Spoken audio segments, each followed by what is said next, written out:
favor, abram a Bíblia de vocês. A versão que eu vou usar é essa, que está aí no escaninho do banco. Apocalipse 21. 8 primeiros versículos do capítulo 21. João começa o capítulo 21 numa espécie, como eu falei para vocês, de gran finale. Quem gosta de ópera, quem gosta de balé, sabe que tem um ato final. Tem um grupo aqui da igreja que volta e meia se juntam, 10, 15, às vezes até mais do que isso, e aparecem lá no Teatro Municipal, eu entre eles, e a gente assiste balé, ópera, coro e orquestra, tudo isso a gente gosta. Mas existe sempre aquele grande final, e aqui nós estamos no ápice final do livro de Apocalipse e, consequentemente, da Bíblia como um todo. Aqui ele estabelece uma visão gloriosa de tudo que está nos aguardando naquilo que nós chamamos de estado eterno e nos revela os efeitos finais da vitória de Cristo, que é exatamente para onde nós estamos indo. Esse trecho vai daqui até o capítulo 22, verso 5, em que tudo isso é contado para nós com detalhes que, obviamente, sendo simbólicos, mas eles são de muita alegria para o nosso coração. No próximo domingo, nós vamos pregar daqui do versículo 9 até o 22, 5. E o fato de nós termos aqui o contato com, desde o início do capítulo, com a Nova Jerusalém, né, que aparece ali no 2, versículo 2, versículo 3, já nos mostra que o ideal de Deus é habitar no meio do homem, é tabernacular de modo permanente entre nós, o que ele fazia no ato criador, e o verbo que é usado tanto na construção do tabernáculo, depois do templo, quanto no tabernacular de Cristo entre nós, que é a expressão a matriz, vamos dizer assim, quando ele veio habitar entre nós. Esse habitar entre nós é tabernacular entre nós. Deus quer se fazer presente no meio dos seus. Nós hoje temos o lampejo da presença de Deus, mas não a temos na sua totalidade, não por causa dele, mas por nossa causa, por nossos limitadores. A Bíblia não responde algumas questões mais amplas, nem do início, nem do final da história da redenção. Também não nos diz de modo assim tão preciso como será essa realidade cósmica ao final de tudo, após novos céus e nova terra se manifestarem. Mas nós sabemos, com certeza, que desses episódios emerge a Cidade Santa, a Nova Jerusalém.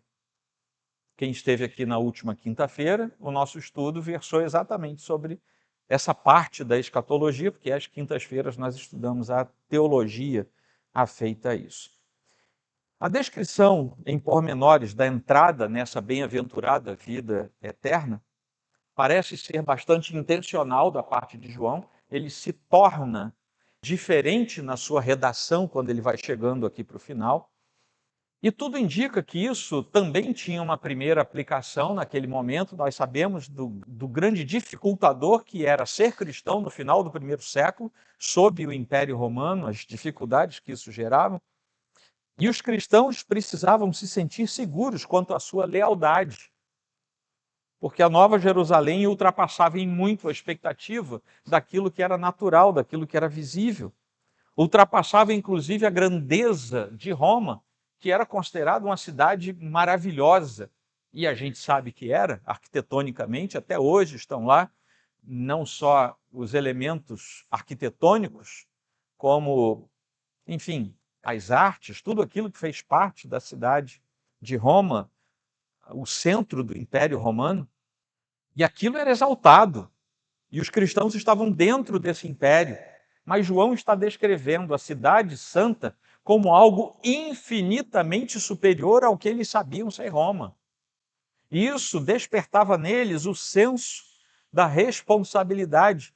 Assim como eu tenho que ser leal ao imperador naquilo que diz respeito à minha civilidade, eu, acima de tudo, preciso ser leal ao meu Senhor por causa da minha espiritualidade. Se eu ganho uma vida livre, sendo cidadão romano, e aí vamos deixar de lado agora que eles eram cristãos e sofreram várias ondas de perseguição, eu ganho uma nova cidade numa outra dimensão, sendo fiel ao meu Senhor até o final. E isso João busca entranhar neles. Embora saibamos nós que a Nova Jerusalém não é uma cidade literal como nós vemos, um Rio de Janeiro, Belo Horizonte, Nova York, Paris, seja lá a cidade que for.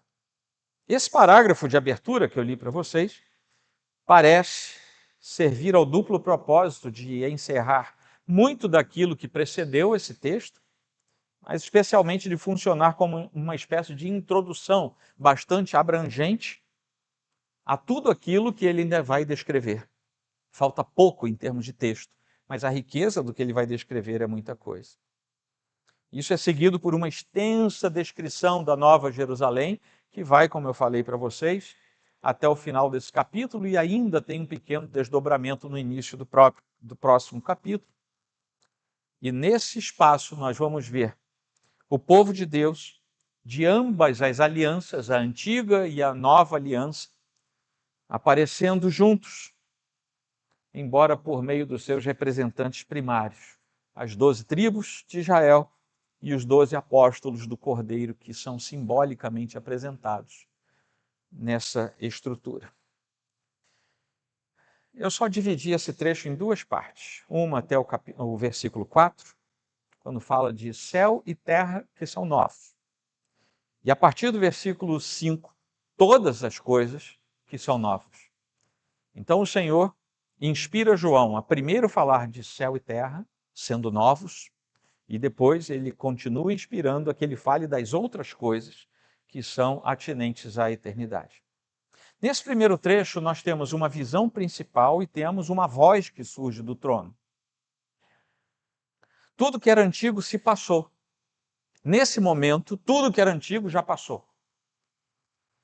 E o cumprimento de mais duas profecias de Isaías se fazem claramente notar aqui, no capítulo 65, 17, depois 66, 12. Quando nós vemos pela pena do profeta o seguinte: pois eis que eu crio novos céus e nova terra. Isso é Isaías falando cerca de 850 anos antes de João escrever esse livro. Pois eis que eu crio novos céus e nova terra, e não haverá lembrança das coisas passadas. Jamais haverá memória delas. Porque assim diz o Senhor: eis que estenderei sobre Jerusalém a paz como um rio, e a glória das nações como uma torrente que transborda. Então vocês serão amamentados, carregados nos braços e acalentados no colo. A fala de Isaías é: eu vou fazer tudo novo vindo do Senhor. As coisas velhas, vocês nem vão se lembrar delas. E tem uma coisa: eu vou cuidar de vocês de tal maneira que vocês vão se perceber como aquele bebezinho que está no colo sendo acalentado e amamentado. Essa é a fala de Isaías, que agora João está tornando plástica diante dos nossos olhos. Exatamente com base nisso, nessa percepção profética, é que o apóstolo Pedro vai nos dizer na sua segunda carta, capítulo 3, versículo 13. Nós, porém, segundo a promessa de Deus, que promessa? Esse tipo de promessa? Esperamos novos céus e nova terra nos quais habita a justiça. Pedro escreve isso antes de João escrever o livro de Apocalipse. O primeiro céu e a primeira terra estavam tão manchados pelo pecado que Deus precisou trocá-los por algo novo, sem a mancha do pecado, sem essa mácula, que agride a santidade de Deus, porque o Deus que é totalmente santo não convive num ambiente que não seja plenamente santo. É por isso que um pouquinho atrás eu falei para vocês, Deus se agrada em conviver com os seus filhos. No entanto, a nossa convivência com Deus hoje ainda não é total, ainda não é plena. E não é por causa de Deus, é por nossa causa. A santidade de Deus é agredida por qualquer mancha de pecado. E aqui, ao lado disso, nós temos, ainda no versículo 1, a ausência de qualquer mar, que significa uma completa ausência de todo o mal. Eu já falei para vocês em algumas ocasiões que na na leitura que os hebreus faziam, na sua literatura, na sua compreensão, o mar era aquilo que trazia tudo que não era bom. Do mar vinham monstros, do mar vinham os inimigos, do mar vinha a tempestade, tudo que era ruim vinha do mar. É por isso que esse primeiro versículo começa dizendo: vi novo céu e nova terra, pois o primeiro céu e a primeira terra já passaram. Ponto. E que mais? E o mar já não existe. As coisas são tão novas que não existe mais lugar para nada que seja mal. Por isso que o mar já não existe. Ele não existe. Vejam bem, ele não foi dominado, ele não foi escondido, ele não foi posto em outro planeta. Ele não existe mais.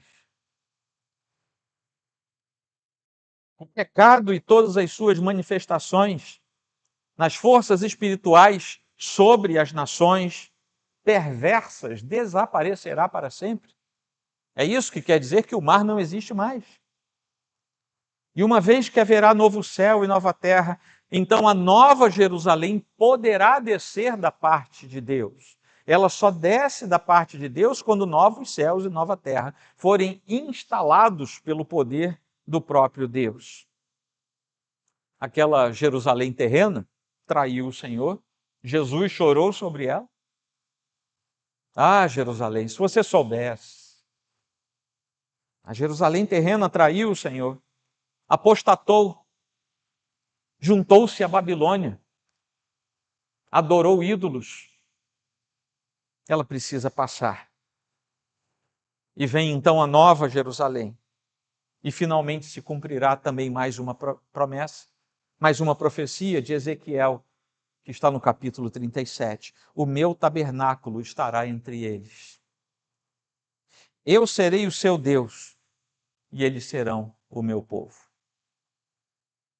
A partir de então, não haverá mais um Deus lá e um povo aqui. Não haverá mais uma terra aqui embaixo e um céu lá em cima. Essa cidade que se originou no céu vem de Deus, um Deus que estará plenamente satisfeito com o seu povo e com a santidade plenamente alcançada. E Ele habitará conosco. Ele será o nosso Deus e nós seremos o seu povo. Amém? Mas veio também uma voz que se ouviu lá do trono. E essa voz diz que Deus estava cumprindo à risca tudo aquilo que Ele tinha dito que ia acontecer quando Ele estabeleceu aquele pacto lá no Sinai. Lá no capítulo 26 de Levítico, nós podemos ler nos versículos 11 e 12: porei o meu tabernáculo no meio de vocês, e não me aborrecerei com vocês. Andarei entre vocês e serei o seu Deus, e vocês serão o meu povo. Palavras muito parecidas, inclusive, com aquelas de Ezequiel que eu li para vocês. Deus, ao longo da história da redenção, veio prometendo: vai chegar um dia em que eu estarei no meio do meu povo, de modo permanente, vocês serão meu povo, eu serei o Deus de vocês, e isso não vai deixar mais de acontecer. É uma promessa de Deus que foi se renovando ao longo da história da redenção. E ao longo de todo o Antigo Testamento, essa promessa foi alimentando a esperança do povo de Deus, até que chegamos ao Novo Testamento e isso se amplia. Vai para além de Israel, os braços de Deus se abrem e na nova aliança os gentios são convidados a entrar nessa promessa que foi feita não apenas para judeus, mas para judeus e gentios, para homens e para mulheres, para servos e livres. Uma promessa que se amplia na nova aliança. Lá em Zacarias 2:11, ele começa a usar o plural. Estamos ainda no Antigo Testamento. Naquele dia, prestem atenção, muitas nações se juntarão ao Senhor e serão o seu povo. Zacarias está no Antigo Testamento, mas parece que a gente está lendo o Novo Testamento. Habitarei em seu meio e vocês saberão que o Senhor dos Exércitos é quem me enviou a vocês. E pela segunda vez, aqui no texto de Apocalipse, João faz uma alusão direta ao texto de Isaías 25, versículo 8.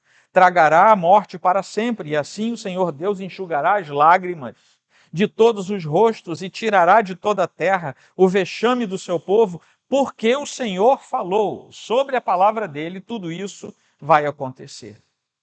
Esse é um retrato das ternas misericórdias do Senhor para com os seus filhos, ao se curvar e ele próprio enxugar as lágrimas. Vejam bem, o que a profecia, o que a promessa fala e o que Apocalipse diz, não é que Deus vai nos dar lenços novos para enxugarmos as nossas lágrimas. É que Ele, o Deus Todo-Poderoso, aquele que é o Criador dos céus e da terra, Ele próprio se dignará, enquanto habita entre nós, a nos enxugar do rosto toda lágrima. E Ele já começou a fazer isso. Ainda não de maneira plena, porque ainda não estamos plenamente em Sua presença. Mas Ele já faz isso conosco. Ele já nos sustenta, Ele já nos afaga, Ele já nos acarinha. Ele já resolve os dilemas do nosso coração, Ele já tira as angústias da nossa alma. Como é que Ele faz isso? É enxugando lágrimas que caem dos nossos rostos. Mas chegará um dia em que todas as lágrimas serão enxutas por Ele. É aquela figura da mãe que vê o filhinho chegando, molequinho com o nariz sujo, o olhinho escorrido, porque ele estava chorando, e a mãe quem pega o lenço. Não estou fazendo coro com algo que vocês ouviram por aí não, tá? Do Deus Mãe, não estou falando isso não. Mas a imagem é semelhante. E quando a mãe pega lá o lencinho, o paninho, a toalhinha, vai lá e seca os olhinhos da criança. Essa é a imagem que Deus está passando para nós. Vai ter um tempo que a angústia, a enfermidade, o mal, a tristeza, a doença, tudo isso vai passar, gente. Nós não seremos mais assolados por nada disso. E ter as nossas lágrimas enxutas do nosso rosto quer dizer que antes de entrarmos, seremos tratados nos finalmente pelo Senhor. Porque não vamos entrar lá com nada que não seja da felicidade, da santidade do Senhor. Quando chegamos ao versículo 5, e daí por diante, nós temos que todas as coisas se tornam novas. Há uma nova ordem celestial e depois há uma palavra final que define os vencedores e os perdedores dessa história. E aí vocês reclamam que todo domingo o cajado desce. Aí eu vou dizer para vocês, eu não tenho culpa se é isso que a palavra de Deus nos diz. Faço novas todas as coisas. Assim começa. Eis que faço novas todas as coisas. Essa frase sozinha já explica essa seção inteira do versículo 5 até o versículo 8. Se eu tivesse que separar uma sentença desses 4 versículos, seria essa frase. Ao longo do Apocalipse, o verbo fazer, eis que faço novas, o verbo fazer está ali declinado. Esse verbo fazer em relação a Deus está frequente, comumente ligado ao ato da criação. E isso, diante do que nós estamos aqui, na narrativa do capítulo 21, é uma nova criação na qual o céu e a terra são reunidos num único lugar, onde os redimidos passarão a eternidade. A velha ordem pecaminosa desaparece para sempre e é substituída, objetiva e permanentemente, de acordo com Isaías, mais uma vez. Repetindo aquele versículo 65, 17, pois eis que eu crio novos céus e nova terra, e não haverá lembrança das coisas passadas, jamais haverá memória delas. Vejam bem, amnésia é uma doença. Mas é engraçado que não teremos doença na nova terra e no novo céu. Mas algo que para nós hoje parece uma doença, não será mais doença, porque nos poupará das doenças da alma. Não vamos nos lembrar das coisas passadas. durante 5 segundos, pense numa coisa ruim que já aconteceu com você. Pensa aí. É só uma. A nossa vida é tão difícil que às vezes em 5 segundos você já pensou numa meia dúzia de coisas. Imagine você estar na presença do Deus total, absoluta, completamente santo. E Ele dizer para você, eu não vou deixar mais você se lembrar disso que você acabou de lembrar agora. Quando você estiver na minha presença, você não se lembrará de nada que vai suscitar em você amargura, tristeza, angústia. Por quê? Porque na hora que você estiver chegando aqui, eu vou enxugar as suas lágrimas. E não tem espaço para novas lágrimas na Nova Jerusalém. Deus renova seres humanos pecadores por meio da obra de Cristo e transforma esses velhos homens em novas criaturas. 2 Coríntios 5,17, nós somos uma refação de Deus, nós somos uma recriação do Senhor. É isso que quer dizer regeneração. É uma nova geração, novo nascimento. Nós fomos recriados por Deus, como filhos e não mais apenas como criaturas.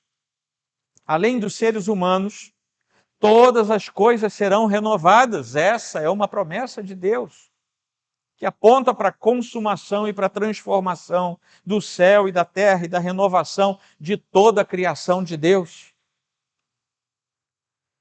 Capítulo 1, versículo 11, aqui de Apocalipse, versículo 19, capítulo 14, versículo 13, capítulo 19, versículo 9, nos mostram a importância do que João está vendo, e isso é tão grande, é tão dilatado para ele, que ele mostra isso para a igreja, e ele recebe isso como uma ordem. E a ordem é: escreve tudo isso, João. Assim como essas outras referências de Apocalipse. Por quê? Porque essas palavras são fiéis e verdadeiras. Quer dizer, isso vai acontecer. Quem falou isso é Deus. João, escreve isso aí.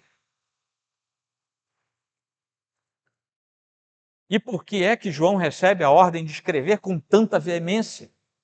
Porque as gerações que viriam após o primeiro século da igreja precisavam ler essa mesma informação, porque isso é o que nos anima, nos faz estar prontos e preparados para aquele grande dia em que o Senhor nos chamar. Quando houve aquele julgamento lá da 7ª taça, lá no capítulo 16, inclusive eu preguei sobre esse texto. Eu gostei tanto disso que eu já preguei por aí. Ouviu-se lá de cima uma voz poderosa que gritou: está feito, indicando a consumação do plano perfeito de Deus, que tinha se revelado nos capítulos 5 e 10. Então, no capítulo 16, uma voz grita: está feito, terminou, está consumado. A história da salvação termina ali, está feito. Não tem, eu me lembro que quando eu preguei o capítulo 16, eu falei: irmãos, até aqui havia chance, um chamado para reconciliação, a partir daqui não tem mais. Vocês lembram disso?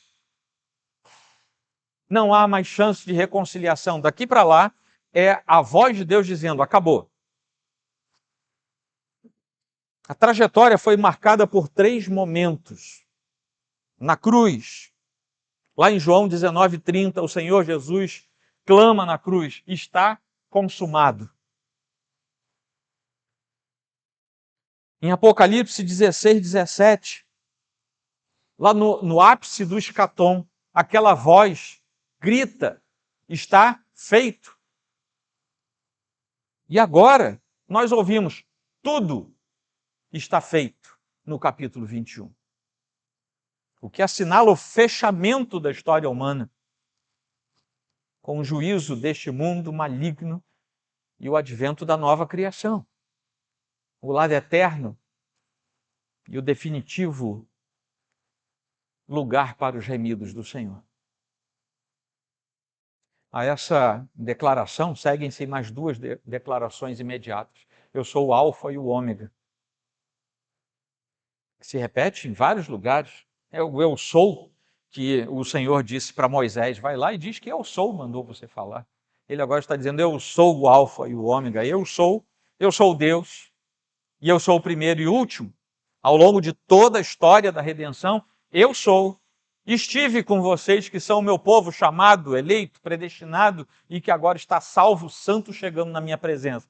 Eu sou o Alfa e o Ômega. Eu andei com vocês. E ele também diz que os sedentos beberão da água da vida. Esses sedentos que beberam da água da vida e chegaram lá, são aqueles que perseveraram, permaneceram fiéis a Cristo, porque na Nova Jerusalém o Senhor lhes dará o dom gratuito da água da vida, a mesma água da vida que Jesus prometeu para a mulher samaritana, lá em João capítulo 4. É o mesmo João escrevendo. Ele tinha escrito, olha, sabe, a gente viu quando Jesus falou para aquela mulher, mulher, se você soubesse que água é essa, você nem ia me pedir mais água.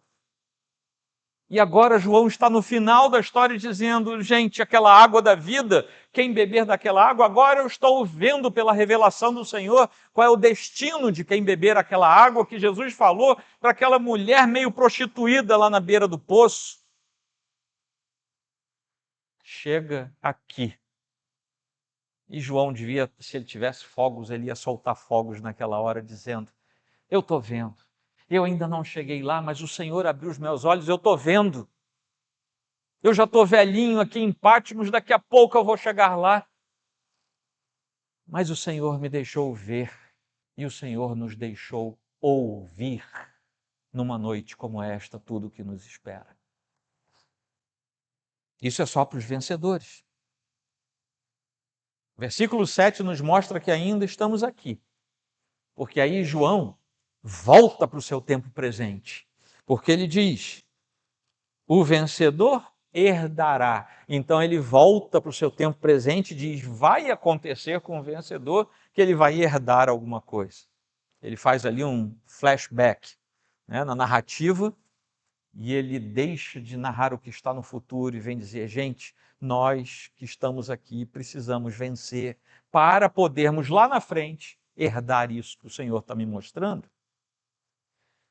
O verbo herdar coloca o final da história em harmonia com os ensinamentos do apóstolo Paulo, por exemplo, que imbuído da tradição romana usa esse verbo de forma exemplar, trazendo para dentro da teologia que o Senhor nos deu. Paulo diz lá em Romanos 8,17, se somos filhos, somos também herdeiros, herdeiros de Deus e co-herdeiros com Cristo, se com Ele sofremos, para que com Ele sejamos glorificados. Ou seja, como seguidores do Senhor Jesus, nós somos herdeiros de todas as bênçãos de um novo céu e de uma nova terra. A ligação que nós temos entre sermos filhos de Deus e sermos herdeiros é uma ligação que não se rompe, é inquebrável. O filho é herdeiro. Não há como romper isso. E de onde é que Paulo traz essa afirmação? Eu já falei isso para vocês aqui em outros sermões, do princípio jurídico romano do primeiro século. E ele faz uma conexão entre a verdade de Deus e aquilo que ele conhecia do juridiquês romano do primeiro século. E ele faz essa conexão e nos explica. E conquanto Jesus herde todas as coisas, como está lá em Hebreus 1, versículo 2, nós, como co-herdeiros, compartilhamos de todas as bênçãos dele por causa daquilo que o Pai fez. Foi o Pai quem disse, o meu primeiro filho é Jesus, é único, é unigênito. Mas vocês que são comprados pelo que ele fez, eu transformo vocês de servos em filhos. E porque vocês são filhos, vocês passam a herdar as coisas do meu primeiro filho.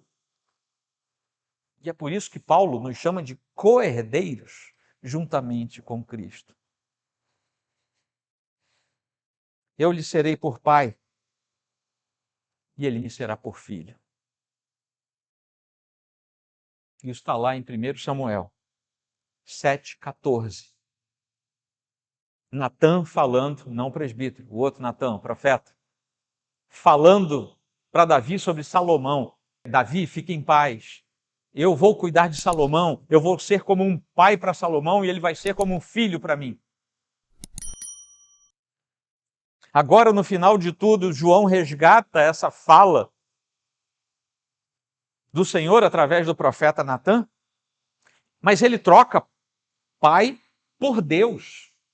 Ele diz, agora não é mais a figura paterna, porque nós não precisamos mais tornar Deus palatável para a nossa mente limitada humana. Nós já estamos entrando na Nova Jerusalém aqui nesse momento, e agora nós precisamos olhar para Deus e dizer, é meu Deus, mesmo eu sendo filho, Ele é meu Deus.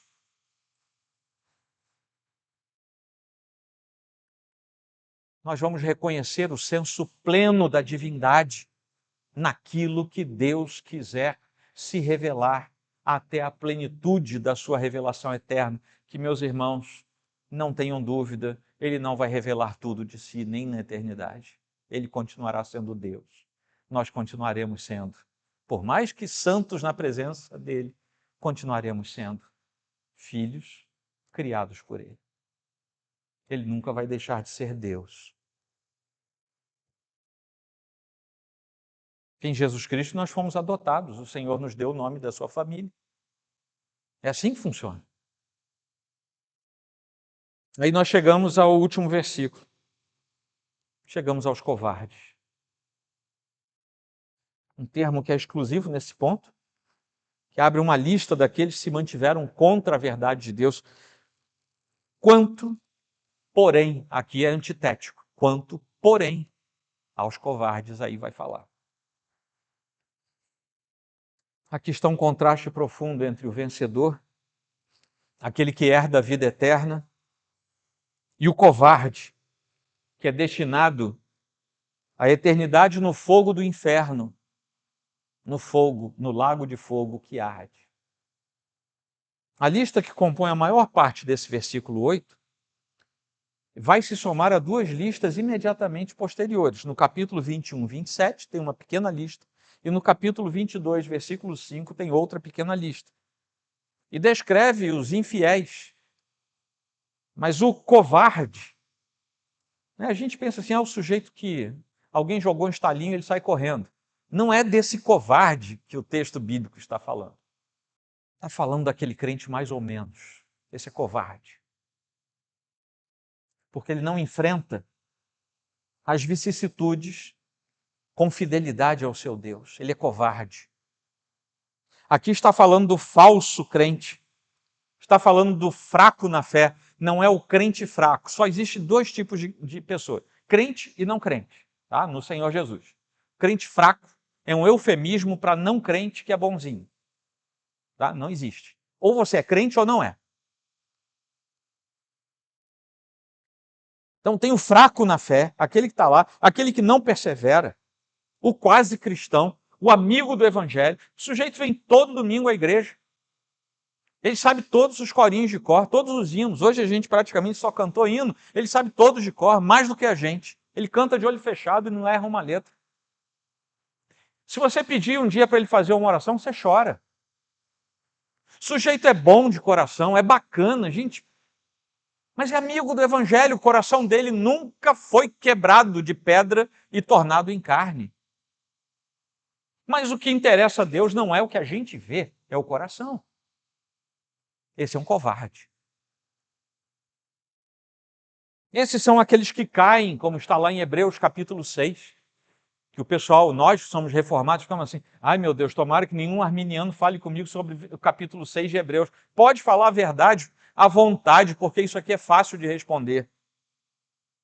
Nas três listas, nós temos a menção comum. Há três grandes grupos de prática: impureza, idolatria e mentira. Isso aparece nos três grupos, nas três listas que eu falei, mostrando que essas são abominações que se levantam contra a santidade exigida por Deus para entrarmos em sua presença. É por isso que o texto diz: de fora ficarão esses aí. Não pode haver nenhum desses pecados na presença de Deus. Nem aqui e muito menos lá. Ao final de tudo, o que João faz aqui é deixar um apelo um chamado aos leitores, a necessidade de uma decisão. Vencer, seguindo a Cristo, e chegar aos portais eternos, ou sucumbir como um covarde e juntar-se aos incrédulos na condenação eterna. É isso que o Senhor fala através da pena de João neste momento. Tem aquele corinho antigo que diz: meu amigo, hoje tu tens a escolha, né? Vida ou morte, qual vais aceitar, né? Deixa um pouquinho a soteriologia de lado e encaixa isso aqui na fala de João, porque é isso que ele está falando. Porque aqui a gente semeia para colher lá. Quem anda como covarde aqui não entrará na glória eterna. Crente meia boca, crente fake, o gospelzão, desde que não seja verdadeiro filho de Deus, pode ter o nome que for, pastor, apóstolo, semi-arcanjo, seja lá o que for, não estará na presença de Deus se carregar consigo esses pecados. Amém? Vamos para algumas conclusões e aplicações. Algumas pessoas, e eu já emendo dessa maneira como a primeira delas, algumas pessoas não vão estar presentes no novo céu e na nova terra.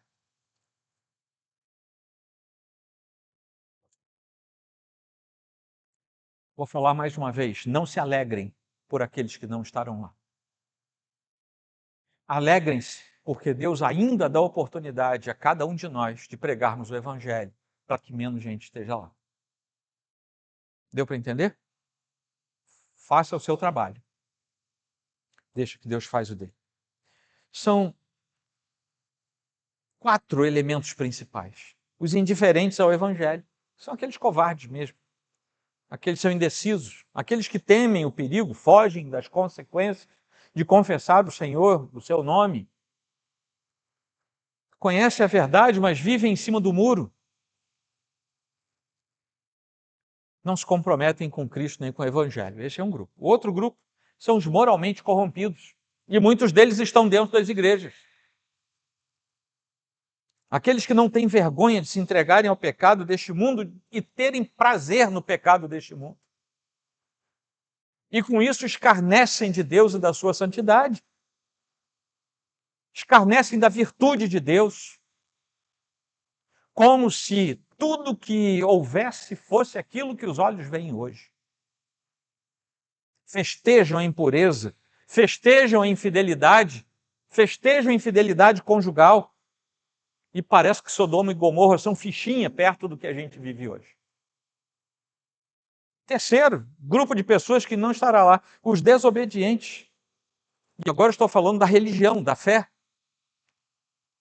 Esses são representados pelos feiticeiros, os que vivem todas as práticas de fé que são proibidas por Deus, incluindo bruxaria, wicca, esoterismo, todas as coisas ocultas e espiritualizadas de todas as formas, consultam mortos, prostram-se diante de ídolos. Esses são os desobedientes. Se afeiçoam a entidades que são espíritos malignos, como se fossem deuses. Esses todos são os desobedientes, que conferem honra a espíritos caídos. Finalmente, os mentirosos, aqueles cuja palavra não é confiável. Jamais sabemos se vão cumprir o que dizem. São personagens com 2 ou mais caras, e eu e você conhecemos vários assim. Duvido que você não conheça. Tem um autor chamado Richard Sennett. Ele faz um levantamento de que em meados do século XIX começa no Ocidente a prática de você personificar personas diferentes a depender do ambiente em que você estava. Isso sempre aconteceu, mas agora torna-se aceitável socialmente você ser um bom pai, um bom marido dentro de casa, mas quando você chega no escritório, você é um sujeito devasso, e quando você chega na igreja, você é um santo, e quando você está no meio da rua, você é um pederasta. Enfim, cada lugar uma máscara diferente. É isso, é o mentiroso, é o falso. Vivemos na sociedade da mentira, do engano, do engodo, da farsa, da tapiação, da propaganda falsa, da balança que engana, dos preços mentirosos. No comércio pirata. Tem gente que tem coisa pirata no seu computador, dentro da igreja. Isso é roubo, isso é mentira. Aquilo não é seu, você não pagou por aquilo. Sonegação de tributos. É horroroso pagar imposto, mas não seja um sonegador. Isso é se tornar um mentiroso perante as leis do seu país. Dá raiva pagar o que a gente tem que pagar, mas tem que pagar.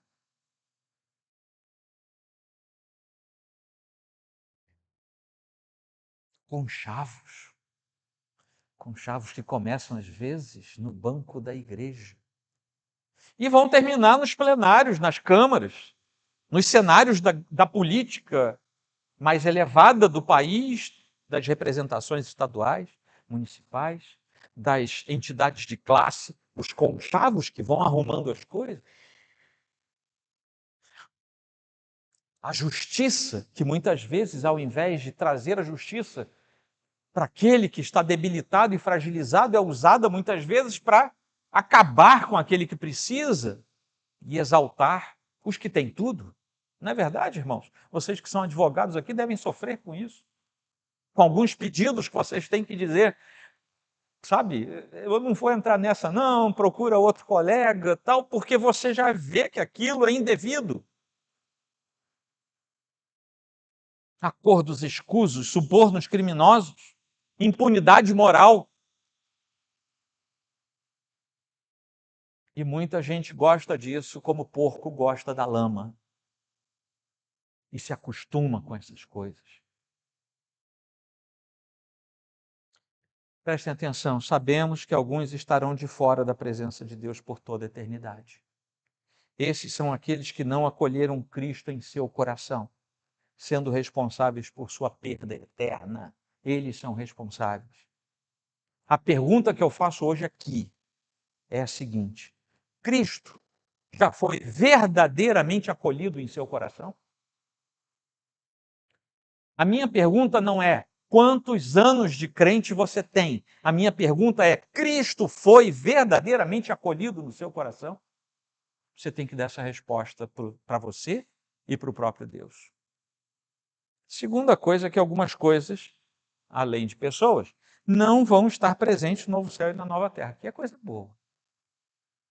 Lá não haverá dor, seja ela física, moral, espiritual. No céu não haverá sofrimento, nem enfermidade, nem problemas físicos. Eu estou um mês surdo desse ouvido aqui. Lá eu não vou ter mais surdez no meu ouvido esquerdo. Mas há também aquelas pessoas que tiveram uma dificuldade grande ao longo de toda a sua vida. Nasceram com problemas, adquiriram problemas por acidente, por enfermidade. Isso não haverá mais lá. Cansaço. Você anda cansado? Você anda cansado? Lá não vai ter mais cansaço, fadiga, depressão. Tem crente deprimido, viu, gente? Charles Spurgeon, um dos maiores pregadores que já existiram, viveu com a sua depressão a vida inteira. Traição, decepção. Já que as primeiras coisas já passaram, tudo que fez parte desse mundo de pecado não vai ter acesso lá, então as coisas serão diferentes. Também não haverá lágrimas. Não vai se ouvir nenhum lamento pelas ruas da Cidade Santa. Não, você não vai ouvir choro. Ainda há pouco a gente ouviu um bebê ali com um megafone. O bebê chora alto. Você sabe por quê, né? Porque senão ninguém escuta que ele precisa de alguma coisa. Mas se eu ou você dermos um grito proporcionalmente igual, a gente vai passar 15 dias sem falar nada, né? Acabou a garganta. A gente não vai ouvir mais choro, não vai ter mais nada disso. A gente vai sair deste mundo triste e tenebroso para a realidade das maravilhas eternas, para a alegria da presença de Deus. A gente chegou a esse mundo e chorou. A maioria de nós chorou quando chegou a esse mundo, ou logo depois, né, que hoje em dia não pode mais fazer criança chorar, né? Mas ela chora logo depois. O choro faz parte da nossa natureza. E a gente, quando vai embora, deixa a gente chorando por nós. Não é assim? Isso vai acabar. Eu nunca mais vou sepultar ninguém, porque lá também não haverá luto ou morte. Ninguém vai morrer. Os pastores que vão para o céu não vão mais enterrar ninguém. Eu já falei com vocês, esse é um lado ruim, a beça. É muito necessário, mas é muito ruim. Sabe, a gente volta e meia está sepultando alguém, isso é difícil. Vocês que se preparam aí para o ministério pastoral, vocês vão saber o que é isso. Na Nova Jerusalém teremos sido revestidos de imortalidade. Se tem uma coisa que não vai ter na Nova Jerusalém é caixão, não vai ter cemitério. Não vai ter mais despedida nem separação. Lá no capítulo 18, as vozes da vida foram silenciadas na Babilônia. Mas agora, no capítulo 21, as vozes da morte são silenciadas na Nova Jerusalém. Prestem atenção, na eternidade não teremos convívio com as lutas e demandas desta vida. A pergunta que precisamos nos fazer é: eu estou pronto para me encontrar com meu Senhor e Salvador e ser recebido por Ele como alguém verdadeiramente salvo? Só você pode responder essa pergunta com a ajuda do Senhor. Já vamos para o encerramento. A natureza da nova criação. É muito comum a gente pensar que quando a gente for para a glória, a gente vai virar uma espécie de anjinho, né, com uma batazinha branca enrolada, um negocinho aceso na cabeça, uma harpinha, e a gente sentado numa nuvem. Né, com o pezinho balançando, você fica sentado numa nuvem, e vai passar assim, trocentos milhões de anos da eternidade sentado na mesma nuvem. Gente, isso é muito chato. Vamos ser honestos? Isso é muito chato. Não é isso. Os corpos humanos serão ressuscitados. Nós vamos ser ressuscitados dentre os mortos. Os salvos serão glorificados à semelhança de Cristo. E isso simboliza também a passagem de uma igreja imperfeita. Nossa igreja é imperfeita. Nossa igreja aqui é imperfeita. Toda igreja visível e local é imperfeita. Isso também simboliza a passagem de uma igreja imperfeita para a igreja perfeita, que é aquela que vai entrar pelos portais eternos. A topografia desse nosso planeta vai ser renovada. E o destino do povo de Deus será viver com o corpo físico, ressuscitado num novo ambiente físico, transformado na nova terra e novos céus. Essa é uma descrição totalmente diferente daquela percepção que a gente tem, talvez, por causa das artes medievais. E aí tem uma conclusão para isso. A vida nesta terra não é fácil. Eu acho que a sua também não tem sido. Alguns têm mais dificuldades do que outros, mas ninguém passa por essa vida sem ter dificuldade. Mas os filhos de Deus se encontram na bem-aventurada esperança, diferentemente daqueles que não são filhos. Bem-aventurada esperança da vida eterna, que é o destino de todo aquele que se mantiver fiel a Deus e ao Cordeiro. Quanto às promessas de Deus, tudo que Ele prometeu, Ele vai fazer. Todas as promessas feitas aos filhos de Deus, aos eleitos do passado, do presente e aqueles que ainda nos sucederem, terão seu cumprimento final exatamente no novo céu e na nova terra. Quando chegarmos lá, não vai faltar nenhuma promessa. Deus é fiel às suas promessas feitas até aqui, mas nós sabemos que algumas ainda não se cumpriram. Mas lá, todas elas estarão cumpridas. Deus quer o nosso bem. E por isso Ele deixa as promessas para nos fortalecerem. E eu concluo esse trecho dizendo, nos mais difíceis momentos de nossa vida, vamos focar nas promessas que ainda estão por se cumprir e animar os nossos corações na difícil caminhada desta vida. E é difícil, até chegarmos na santa presença do Senhor, na qual estaremos para todo sempre. E a última coisa é que agora eu peço para você ficar de pé. Lá em Tito 2, versículo 13, nós temos algo precioso para encerrar esse momento. Para você não ter que abrir a sua Bíblia, eu vou falar um trechinho e você repete, tá bom? Pode ter certeza que é a palavra de Deus, eu não estou mandando vocês falarem nada estranho, não. Vamos lá. Porque a graça de Deus se manifestou, trazendo salvação a todos.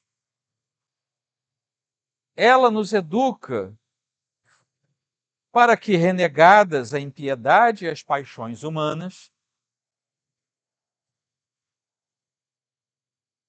vivamos neste mundo de forma sensata, justa e piedosa, aguardando a bendita esperança e a manifestação da glória do nosso grande Deus e Salvador Jesus Cristo. Ele deu a si mesmo por nós, a fim de nos remir de toda iniquidade e purificar para si mesmo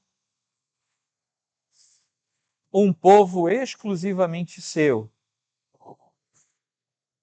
dedicado à prática de boas obras. Amém?